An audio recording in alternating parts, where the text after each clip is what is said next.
what's the first thing you'd like to say in regards to services during these times when we're being asked to essentially not gather in public? What would your statement, or what are your concerns in regards to that? Thank you very much for even doing this, and for caring about the community enough to actually come and ask me what I think and what I would like to do. The reason we do what we do is because we care about the community. That's it. That is solidly it. Right now, Fox News this morning was saying how many more people are committing suicide, how many more people now are going into more mental health problems. When is this going to be over? What are we going to do? I'm letting everybody know that we're open. We are open. If you need to come, then we're open. Now, this church holds about 430 people out there with the chairs that we have. We had between 40 and 50 yesterday that were here in the services. Okay, if you look, you'll find out that they were scattered out. So, and we're recommending that. We also sent a note out to everybody in the congregation that we would rather that they go online and that they watch it online. But there are some people that need to come, and they need to talk, and they need to worship, and they need to, and so we have opened our doors for that. And I think it's very needful. If you really care about your community, then you cannot take away your community's ability to be able to get the help that they need. And since when is the church non-essential? And for the sake of the record, I have notified the governor's office and even asked if I could even use their quotes even for this, for specifically Krim. And from the lieutenant governor, she said absolutely that the church is essential, and it's up to the leaders of the church to be able to determine what's supposed to happen in their churches. That can't be determined by the community unless you want to start violating big time our First Amendment rights. And that's not what the governor means. The governor was not making those mandates to try to oppress our state. That's not what he was doing. And so many people want to try to do that. They want to keep you from meeting. I think it's funny that we can't put a group of people, not a big group, we're not a big group right now. We have over 1,100 people that are watching online and a small group that come here. That same group and more go shopping at Costco. They go to Safeway. They're out there. They're in it. So they're not really afraid of it otherwise, or they wouldn't be coming. But they need something. And we try to give them hope. And the church is all about giving people hope. And without the church, then where's our community supposed to get their hope? If all you listen to is the news right now, then they are afraid. And why would they be afraid when the stats, and I quoted yesterday, in North Idaho, we've had no deaths. So in the state of Idaho, 1.5 million, we've had 6. Okay? 6. Well, we've had more than that last year that died of the regular flu. So I'm not saying that it's not important. I want us to put it in perspective. We don't want to spread it anymore, but we also don't want more harm to come to society and find out that there's more suicides now than there were flu victims because of oppression. So the church needs to be essential. And the governor's office has already said the churches are essential. He did not say that to oppress the church or to oppress our First Amendment rights. He said that for the importance of letting everybody know that we need to take it serious and we need to be very careful about what we're doing. Going off that, at the same time, you've had the president say try to avoid groups of 10 people, Right. or more. Going off that, you had 40 spread out, as you said. Why still go above 10 people? Because at this particular point, we have our First Amendment rights together. And that's very important to me. You're not, and he said those are non-essential. And so we are operating off what is essential and what is not essential. And so obviously when you go to a store, that's essential. So you're meeting with how many other people there? 100 other people. You go to a gun shop right now. It's amazing. There's People are going there. 100 other people right there. Nothing to buy, but there's 100 other people. So I think we're only dealing with one of two things. Either the church is essential or it's non-essential. And for anybody to say that the church is non-essential is a deadly statement, because it's amazing what the church does do. We right now in Kootenai County, we had I don't know if you saw the prayer meeting that we had yesterday at 3:00, but we've already said if there's any needs in our community, we are willing to go, and we're going to meet those needs. And I think it's ironic. So we don't want her to come here, but yet you want our staff to go out there. If whether or not they have coronavirus or they don't have the coronavirus, we are still going to meet with them. We are still going to deal with them. Apologize on the phone. No, it's all good. Get rid of it. So whether or not they have the coronavirus or not, we are going to pray with them, and we're going to take them their groceries, and we're going to take them their stuff. So I just think no matter what, the church is always taking that chance. We're supposed to lay hands on lepers according to Scripture. It's not a problem. Where does God protect us, and where do we find faith? I am a man of faith. That's what I do. Okay?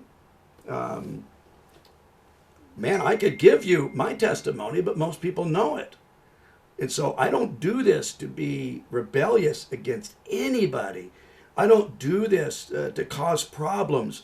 I do this to try to be a pastor in our community and to help anybody that feels like they need that help. And I will stay open if I'm the only person here to stay open to.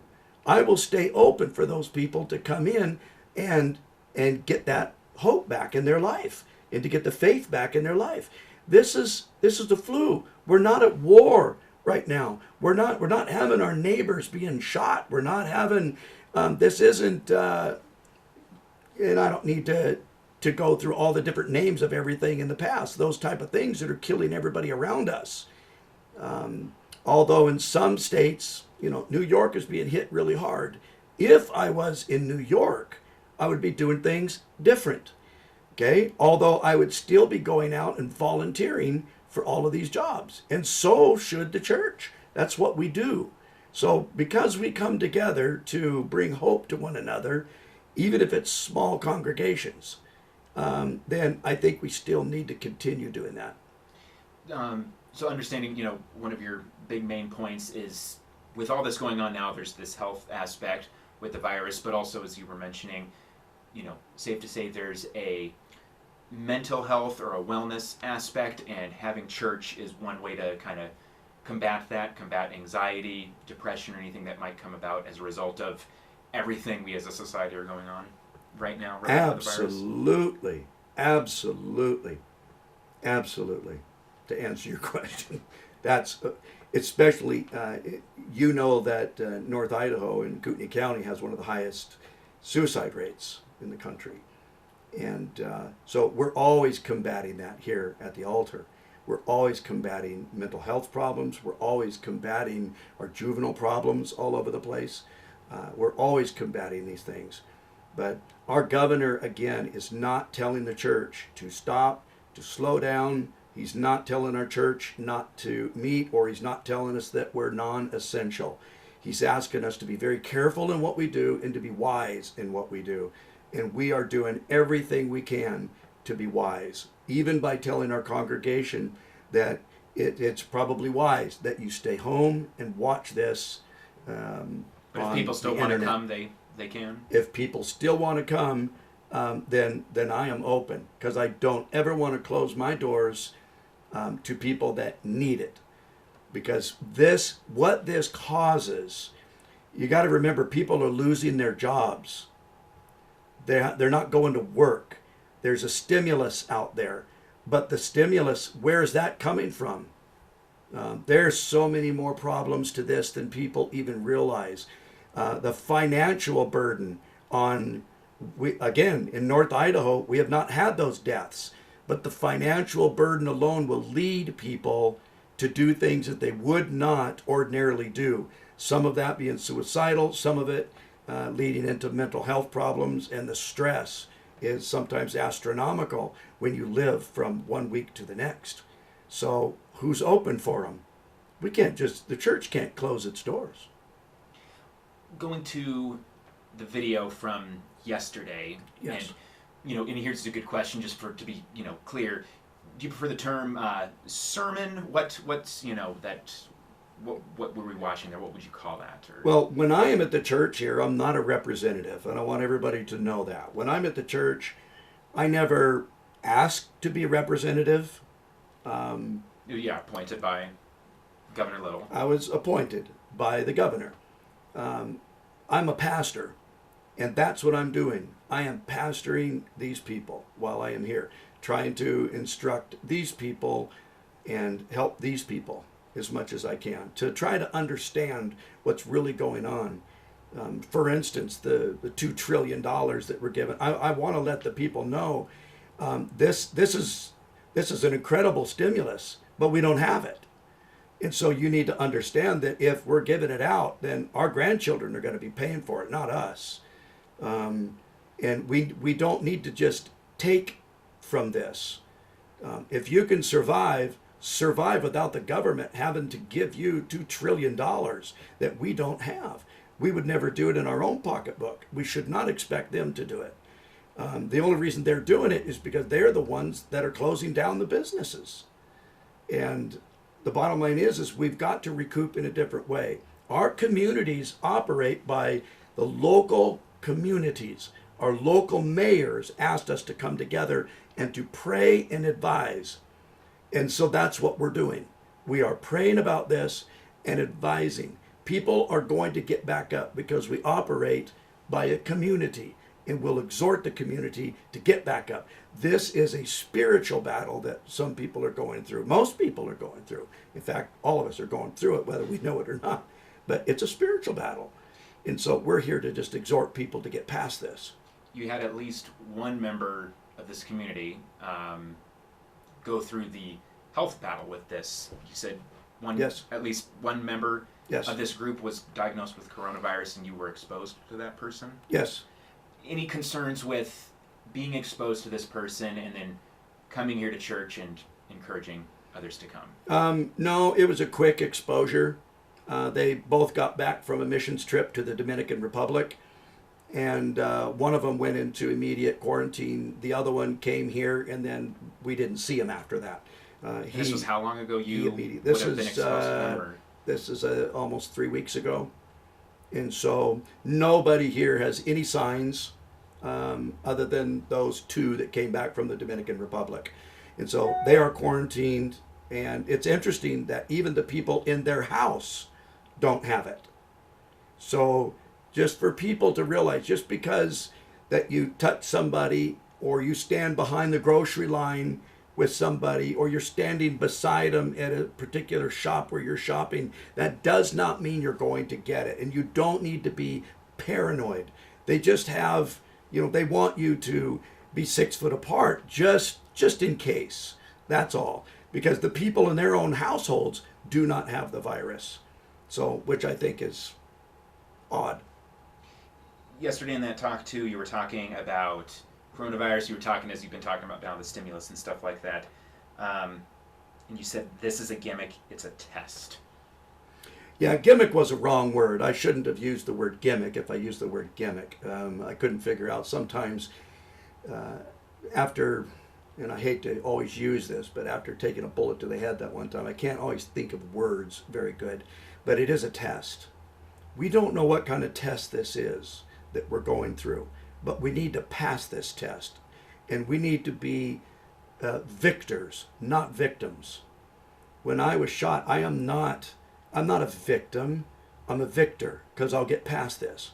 Our community, we're not victims. We should not just lie down and stay home and be depressed about this. We need to get up and we need to get everybody else through it.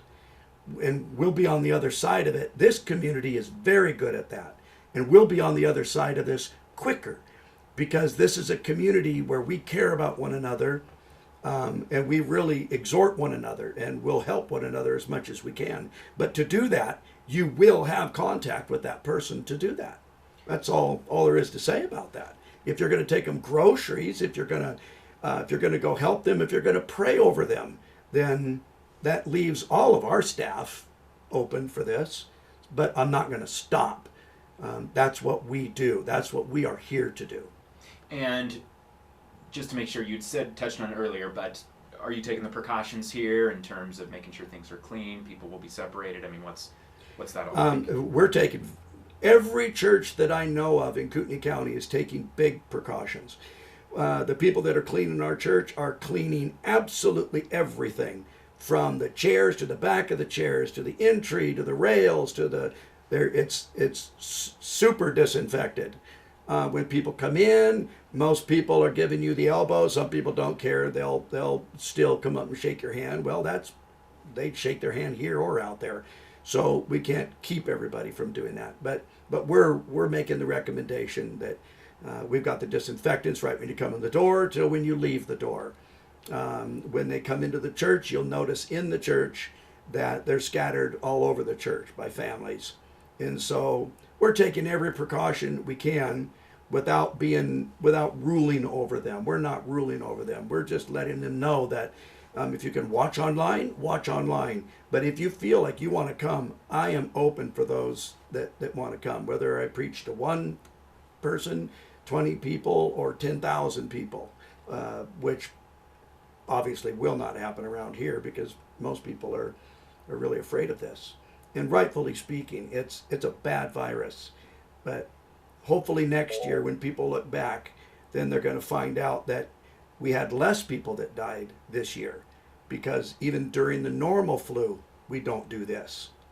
And so most people now aren't even getting the normal flu, the older people.